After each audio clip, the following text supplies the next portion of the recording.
Okay, maayong buntag mga kaigsuonan. Yan sa kita ni ining atong another nga video tutorial about sa paggamit sa atong VideoPsalm. So karon nga buntag ang akong itudlo sa inyo ha unsaon nimo pag set up sa imong projector or kung wala kay projector smart TV, no?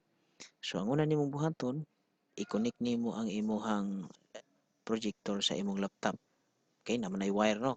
So imo na siyang i-connect silang duha. Or kung wala kay projector pero na kay smart TV, so i-connect po nimo ang imong smart TV sa imong laptop through sa wire nga HDMI.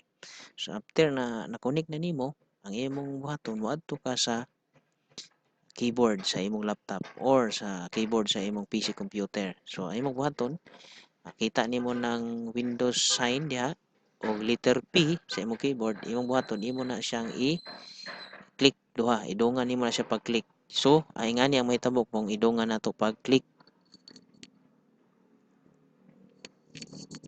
Okay, so nanggawas na ang slide screen option na itawag PC screen only, duplicate, extend o screen only. Ya kay gamiton man to ang VideoPsalm, so ang atong i-click is kining itawag nato nga extend. So i-click nimo na siya. So after nimo na na-click, i-open na dahil nimo ang imong VideoPsalm nga software. Okay? So, human nga ma-open nimo ang VideoPsalm, open kag isa ka kanta diri, no? Open nimo ni. So, gawas na siya, click nimo ni. So, nigawas na ang output. Okay? Pero kini dili siya mo gawas dito sa imong projector kung wala pa nimo gi-click ni siya nga icon or press control P ang imuhang i-button para ma-live siya sa imuhang projector o sa smart TV.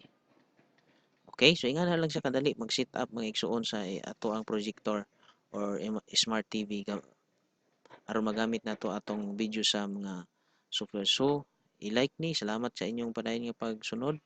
I-like o i-subscribe, unya i-share para doon na po daghang makakaton ani nga tutorial. Salamat ug maayong adlaw kaninyong tanan.